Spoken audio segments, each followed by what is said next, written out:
Hello दोस्तों, स्वागत है हमारी नई वीडियो में। मैं हूं आपका दोस्त और आज हम बात करेंगे डोरेमोन की कुछ ऐसी मिस्ट्रीज के बारे में जो आपके दिमाग को हिला देंगी। डोरेमोन, वो नीला रोबोटिक कैट, हम सबका फेवरेट है। नोबिता को अपने जादुई गैजेट से बचाने वाला ये कैट अपने साथ कई अनसुलझे सवाल लाता है। तो अपने डिटेक्टिव ग्लासेस तैयार रखो और चलो खोजते हैं डोरेमोन की मिस्ट्री पार्ट 10 का राज। आज हम 5 ऐसी मिस्ट्रीज की बात करेंगे जो डोरेमोन की दुनिया को और भी रहस्यमयी बनाती हैं। हर मिस्ट्री में है ट्विस्ट, ड्रामा और ढेर सारे सवाल जो आपको रात भर सोचने पर मजबूर कर देंगे। तो बिना टाइम वेस्ट किए चलो शुरू करते हैं। पहली मिस्ट्री, डोरेमोन का टाइम ट्रैवल लॉग कहां है? डोरेमोन और नोबिता ने टाइम मशीन से ढेर सारी टाइम ट्रिप्स की हैं। पास्ट में डायनासोर देखने से लेकर फ्यूचर में शिवाशी से मिलने तक। लेकिन सवाल यह है, इन टाइम ट्रिप्स का रिकॉर्ड कहां है? क्या डोरेमोन हर टाइम ट्रैवल का लॉग रखता है? सोचो, एक रोबोट जो टाइमलाइन को चेंज कर सकता है, उसे जरूर हर ट्रिप की डिटेल रखनी चाहिए। कुछ फैंस का थियरी है कि डोरेमोन की मेमोरी में एक सीक्रेट टाइम ट्रैवल लॉग है जो हर ट्रिप की डिटेल्स स्टोर करता है। क्या ये लॉग फ्यूचर की किसी अथॉरिटी को भेजा जाता है? एक एपिसोड में डोरेमोन ने नोबिता को टाइम मशीन यूज करने से मना किया था क्योंकि टाइमलाइन डेंजरस हो सकती है। क्या डोरेमोन को हर ट्रिप की परमिशन लेनी पड़ती है? और एक ट्विस्ट, क्या अगर टाइम ट्रैवल लॉग में कोई गलत एंट्री हो जो टाइमलाइन को मेस कर दे?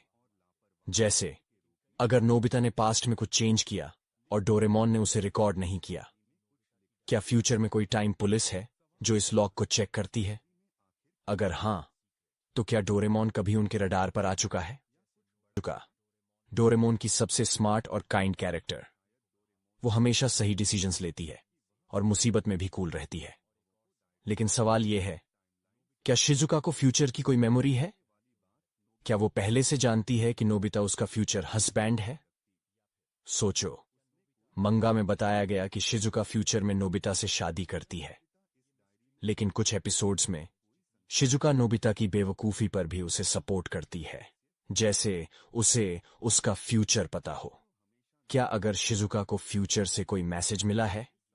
एक एपिसोड में शिजुका ने एक अजीब डायरी में कुछ लिखा था जो बाद में गायब हो गई। क्या वो डायरी फ्यूचर की मेमोरीज का रिकॉर्ड थी? फैंस का थियरी है कि शिजुका की स्मार्टनेस सिर्फ नेचुरल नहीं है। क्या शिवाशी ने शिजुका को फ्यूचर की कुछ इंफॉर्मेशन दी है ताकि वो नोबिता को गाइड कर सके? और ट्विस्ट ये, क्या शिजुका जानबूझकर कुछ सीक्रेट्स छुपाती है ताकि टाइमलाइन सेफ रहे? सोचो, अगर शिजुका असल में टाइमलाइन की गार्डियन हो। ये मिस्ट्री शिजुका की स्माइल जितनी ही चार्मिंग है। तीसरी मिस्ट्री, डोरेमोन के बैकअप का सीक्रेट। डोरेमोन एक हाईटेक रोबोट है और हर रोबोट का बैकअप होता है। लेकिन सवाल यह है, डोरेमोन का बैकअप कहां है? क्या फ्यूचर में उसका डेटा सेव है या कोई दूसरा डोरेमोन तैयार है? सोचो, अगर डोरेमोन को कुछ हो जाए तो नोबिता का क्या होगा? मंगा में बताया गया कि डोरेमोन को एक फैक्ट्री में बनाया गया था। क्या अगर फ्यूचर में डोरेमोन का बैकअप क्लोन है जो एक्टिवेट होने का वेट कर रहा है? एक एपिसोड में डोरेमोन की मेमोरी क्रैश हो गई थी और उसे फ्यूचर में रिपेयर के लिए जाना पड़ा था। क्या उस दौरान कोई बैकअप डोरेमोन ने उसकी जगह ली थी? फैंस का थियरी है कि डोरेमोन का बैकअप फ्यूचर के किसी सीक्रेट सर्वर में स्टोर है। क्या शिवाशी के पास डोरेमोन की मेमोरी का फुल कंट्रोल है? और एक और सवाल, क्या अगर बैकअप डोरेमोन में कोई गलत प्रोग्रामिंग हो जो उसे विलन बना दे? सोचो, अगर एक दिन नोबिता को 2 डोरेमोन मिल जाए। ये मिस्ट्री तो डोरेमोन की टेक्नोलॉजी जितनी ही एडवांस है। चौथी मिस्ट्री, नोबिता की लाइफ में विलन कौन है? नोबिता की लाइफ में हमेशा कुछ ना कुछ गड़बड़ होती है। ज्ञान और सुनियो उसे चिढ़ाते हैं, स्कूल में डांट पड़ती है और गैजेट्स मिसयूज हो जाते हैं।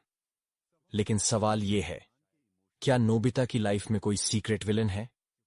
क्या कोई फ्यूचर से उसकी लाइफ को मेस कर रहा है? सोचो, नोबिता का लक इतना खराब क्यों है? कुछ फैंस का मानना है कि फ्यूचर में कोई है जो नहीं चाहता कि नोबिता सक्सेसफुल हो? क्या अगर शिवाशी का कोई राइवल है जो टाइमलाइन चेंज करना चाहता है? एक एपिसोड में नोबिता को एक अजीब गैजेट मिला था जो डोरेमोन की पॉकेट से नहीं था। क्या वो गैजेट किसी विलेन ने भेजा था? और ट्विस्ट ये, क्या अगर विलेन कोई इंसान नहीं बल्कि फ्यूचर की कोई टेक्नोलॉजी है, जैसे आर्टिफिशियल इंटेलिजेंस? क्या कोई एआई नोबिता की लाइफ को टेस्ट कर रहा है ताकि फ्यूचर की हिस्ट्री चेंज हो? सोचो, अगर डोरेमोन और नोबिता को एक दिन इस विलेन से लड़ना पड़े। ये मिस्ट्री नोबिता की मुसीबतों जितनी ही डीप है। 5वीं मिस्ट्री, डोरेमोन की पॉकेट का बैकडोर। डोरेमोन की 4D पॉकेट हर बार नया गैजेट देती है, लेकिन सवाल यह है, क्या पॉकेट में कोई बैकडोर है? क्या कोई और इस पॉकेट को एक्सेस कर सकता है? सोचो, एक पॉकेट जो टाइम और स्पेस को डिफाई करती है। कुछ फैंस का थियरी है कि पॉकेट में एक हिडन बैकडोर है जो फ्यूचर की किसी अथॉरिटी को एक्सेस देता है। क्या अगर शिवाशी या कोई और पॉकेट में गैजेट्स डाल सकता है? एक एपिसोड में डोरेमोन को एक गैजेट मिला जो उसने पहले कभी नहीं देखा था। क्या वो गैजेट किसी और ने पॉकेट में डाला था? और एक और सवाल, क्या अगर पॉकेट को हैक किया जा सकता है? क्या कोई विलन डोरेमोन की पॉकेट से डेंजरस गैजेट्स निकाल सकता है? सोचो, अगर पॉकेट का बैकडोर फ्यूचर के किसी सीक्रेट प्रोजेक्ट से जुड़ा हो। क्या डोरेमोन की पॉकेट असल में टाइमलाइन को कंट्रोल करने का टूल है? ये मिस्ट्री पॉकेट जितनी ही मैजिकल है। तो दोस्तों, ये थी डोरेमोन की 5 नई mysteries. Time travel log, Shizuka की फ्यूचर में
their own reasons, their own imagined wisdom onto him. Each man believes he knows why the ruler acted, but none can be certain, and in that uncertainty lies the preservation of authority. Consider how quickly explanation can entrap. Once words are spoken, they can be twisted, reinterpreted, used as weapons against the speaker. Silence, however, cannot be misquoted. It denies the enemy a foothold. When a king explains, he locks himself into the logic of his own words, but when he remains silent, he leaves endless possibilities open. He cannot be cornered, for he has given nothing concrete to grasp. This is why the king never hurries to justify his decisions. He lets others debate endlessly, while he preserves his aura by standing apart from the chaos of words. His refusal to explain forces the world to adapt itself to his silence. It is also a matter of dominance. The one who explains always stands in the inferior position, because explanation is an act of submission. It acknowledges that the other has the right to question, and that you must answer. The king does not recognize such a right. His every act is final, not because it is beyond error, but because it is beyond appeal. To explain would be to reduce his command to an argument, and arguments can be won or lost. A command, however, stands untouched by such games. A king knows that what he does must appear beyond question. Even if the act is controversial, his certainty becomes his shield. and his silence transforms even mistakes into mysteries rather than failures. There is also a deeper psychological element at play. Men admire confidence more than correctness. They follow leaders who appear sure, even when they suspect error, because certainty is rare and magnetic. An explanation, no matter how well crafted, signals doubt. It suggests that the ruler is aware of the possibility of being misunderstood or condemned, and therefore feels the need to persuade. But persuasion is the weapon of the weak. Command is the weapon of the strong. The king never seeks. Their refusal to justify turned into an image of superiority. Their enemies exhausted themselves in accusations, but the throne remained untouched, watching from above. This is the enduring lesson. The moment you explain, you have already admitted that your power can be challenged. The king never explains because explanation belongs to those who fear judgment, and the sovereign does not fear judgment, for he sits above it. When power is questioned, the instinct of the weak is to retreat into defense. They scramble to justify their choices, to calm the crowd with reasons, to assure others that their intentions were pure. But the sovereign knows that defense is a confession of vulnerability. To defend is to accept that you are on trial, that your accusers have the right to demand answers, that you must prove yourself to their satisfaction. The moment you take that posture, you surrender the higher ground, and authority begins to slip from your grasp. The throne is never a seat for excuses, it is a stage for dominance. The psychology of the king demands that when accusations arise, the ruler does not explain himself, but turns the blade outward. He does not wrestle in the mud laid by his enemies, for mud clings to both defender and accuser alike. Instead, he strikes with words, gestures, and actions that turn the scrutiny back upon those who dared to challenge him. To defend is to crouch, to attack is to stand tall. People do not remember who argued more convincingly, but they remember who remained unshaken. They remember who carried themselves like a sovereign and who looked like a beggar of approval. Attack does not always mean the use of violence or open threats. It is a strategy of posture. When accused, the king may laugh, dismiss, or ridicule the accusation, making it appear unworthy of his attention. This alone transforms the accuser into a figure of mockery, a man beneath the dignity of the throne. At other times, the king may turn the accusation into a weapon against the very person who launched it. Why does this man question me so loudly? What weakness is he hiding? In this reversal, the defender is no longer the sovereign but the accuser, while the throne remains untarnished, standing above the fray. To defend oneself is to play on the field chosen by the enemy. It means allowing the opposition to set the rules, to dictate the frame of battle. Attack, however, seizes initiative and rewrites the terms. The king knows that he must never fight on another man's stage. By refusing defense and launching offense, he forces others into the position of justifying themselves. Once they are on the back foot, the spectacle shifts. The sovereign appears powerful not because of evidence, but because he refuses to allow anyone else to dictate the tempo of events. The crowd, too, plays a decisive role in this dynamic. People are not jurors carefully weighing truth. They are spectators drawn to strength. They follow the one who looks victorious, not the one who argues most reasonably. A king who defends may win the logic of the debate, but he loses the aura of command. A king who attacks may ignore logic altogether, but the sheer force of his posture convinces the crowd that he cannot be broken. Human beings are not persuaded by facts. They are persuaded by displays of dominance. Consider the battlefield as a metaphor. A general who positions his army to defend at every front invites endless sieges. He may survive, but he cannot inspire. The general who charges forward, even at risk, captures the loyalty of his soldiers and the fear of his enemies. So it is with power in speech and gesture. Defense is passive, attack is active. Defense is reactive, attack is creative. To always defend is to carry the burden of others' accusations, while to attack is to burden others with your own will. The sovereign never carries burdens, he lays them upon others. There is also a deeper element of psychology in the refusal to defend. When a ruler defends, he signals to all that there is indeed something worth defending, that the accusation has struck a nerve. Attack, by contrast, communicates supreme confidence, as if the accusation were too small to matter.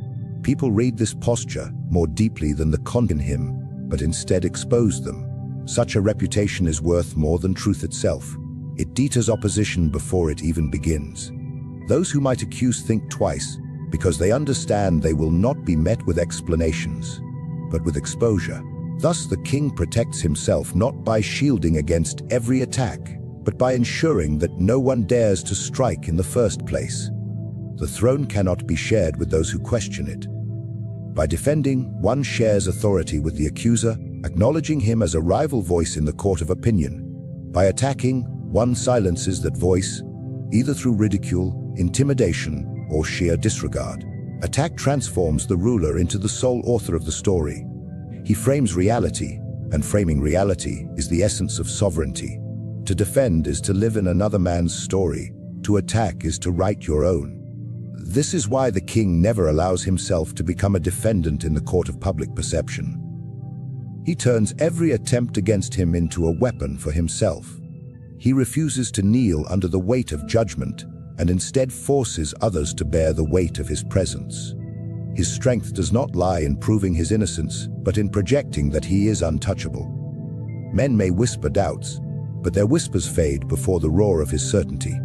Defense invites debate, attack ends it. Defense breeds hesitation, attack breeds fear and awe. The psychology of the king rests upon this truth when challenged. Do not explain, do not justify. Strike the throne is not secured by truth, but by the appearance of strength.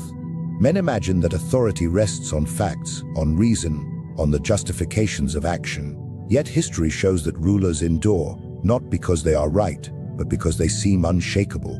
Truth is fragile, easily torn apart by argument and evidence, while perception is armor forged from mystery, confidence, and inevitability. Those who seek power understand that men do not follow what is correct. They follow what looks certain. The crowd admires conviction, even when they suspect error, for the human mind is drawn less to truth than to stability. In this way, the psychology of authority is simple. The ruler does not need to be believed for what he is, only for what he appears to be.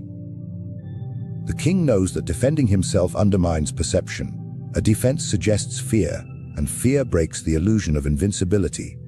If the ruler appears to worry about how he is seen, then the people sense cracks in the foundation of his strength. Perception thrives on calm indifference, on the spectacle of a sovereign who does not tremble under scrutiny. To appear unbothered is to create the impression that nothing can shake the throne. This is why the king must always cultivate a demeanor of inevitability. Even when storms gather around him, he must project stillness, like a rock standing above the tide. Men respect what appears eternal, and eternity is always a matter of perception. Every action, every gesture, every silence carries meaning in the theater of power. When a king chooses not to explain, it is not because he lacks words, but because he understands that words weaken the image. Silence, when worn with authority, becomes more persuasive than speeches. A silent ruler appears as though his truth is beyond language, as though no argument could contain it. People interpret this restraint as strength, and in their minds, strength becomes fact. Perception fills the gaps left by silence, and men create their own explanations, each one tailored to uphold the image of authority. By saying less, the king allows others to say more, and what they say often magnifies his aura. Perception is a stage, and the ruler is always the actor upon it. To appear confident, even in error, is more powerful than to appear hesitant while being correct. Consider how people respond to leaders who falter in speech, who stammer, who visibly seek approval. Their message may be true, but the perception of weakness drowns the truth. Now consider the sovereign who speaks boldly, who dismisses doubt with a gesture, who never pauses to explain himself. His words may be empty, but the audience remembers the force of his tone, the assurance in his posture. They believe not because of substance, but because of certainty. In this way, perception triumphs over truth at every level of power. The king also understands that perception is contagious. When he appears unshaken, his followers mirror his strength. Doubt may linger in their minds, but the sight of the sovereign standing tall convinces them that the throne is secure. This chain reaction spreads outward the court. The advisors, the people all draw their confidence not from facts, but from the image projected by the ruler. Even enemies may begin to doubt their own accusations when they see that the king shows no sign of concern. In this manner, perception becomes reality, because men act upon what they believe they see. To lose control of perception is to invite collapse. A ruler who spends his time defending, explaining, or persuading signals that he is fighting for legitimacy. And once legitimacy is seen as fragile, it quickly shatters. Authority rests not on persuasion, but on the illusion of inevitability. Men follow the one they think cannot be resisted. To explain is to open a crack in this illusion. To admit that persuasion is necessary, that force of image alone is not enough. A king who explains places his crown on trial, and no crown survives long under the weight of constant trials. The manipulation of perception also allows the king to turn weakness into strength. A failure, if he does not falter, then perhaps it was not a failure at all, but a calculated move beyond their understanding. Perception shields him where truth cannot, and the myth of his invincibility grows with each moment. He refuses to appear shaken. This principle extends beyond public appearances into the private realm of politics. Advisors, ministers, and rivals all judge the king not by what is true, but by how he carries himself. If he explains too much, they sense insecurity, and insecurity invites plots. If he maintains composure, never bending to justify, they are left uncertain. Uncertainty breeds caution, and caution keeps them subdued. No man dares challenge the one who seems beyond defeat. Thus the king maintains his grip not by arguing his case, but by cultivating the image that his case requires no argument. In the end, perception is the throne itself. The crown is nothing more than metal without the belief of others, and belief is shaped not by facts but by appearances. The king who masters perception holds true power, for he commands the imagination of his subjects. He is seen as inevitable, untouchable, eternal, and therefore he becomes so in practice. Truth is fragile, but perception is iron, and only iron can uphold a throne. The ruler understands that power is not simply a matter of force, armies, or decrees, but of narrative. He who frames the story shapes the minds of men, and he who shapes minds commands reality itself. The throne is not secured by merely sitting upon it. It is secured when people believe that the one upon it belongs there by destiny, by merit, or by inevitability. Every accusation, every challenge, every rumor is nothing but a story, and stories have no power until they are repeated. The sovereign knows that he must control what is repeated, for repetition molds belief, and belief becomes the strongest chain of authority. A man who defends himself lives within the story of his accuser. He accepts the enemy's framing, stepping into a world where he must answer questions not of his own making. The people then judge him not as ruler, but as defendant, and a defendant is always seen as lesser. But a king never enters such a trial. He does not adopt another's frame, for to do so is to surrender authorship of his own destiny. Instead, he creates his own narrative, his own explanation, his own story that overwrites all others. When he declares, the people repeat. When he reframes, the original accusation dissolves. He is not explaining, he is commanding how the event will be remembered. Consider the nature of human memory. Men do not cling to precise facts, they hold on to images, phrases, and impressions. They retell events not as they occurred, but as they were told. This weakness of memory is the throne's greatest weapon. A failure can be retold as sacrifice, an error can be reshaped as strategy, and a betrayal can be painted as loyalty to a higher cause. The king does not defend the details of what happened, he declares what it means. Whoever owns the meaning owns the future, and meaning is created not through truth but through the art of framing. Framing the story requires confidence and speed. When accusations arise, the ruler does not waste time with explanations. He seizes the moment, planting his own narrative before doubt can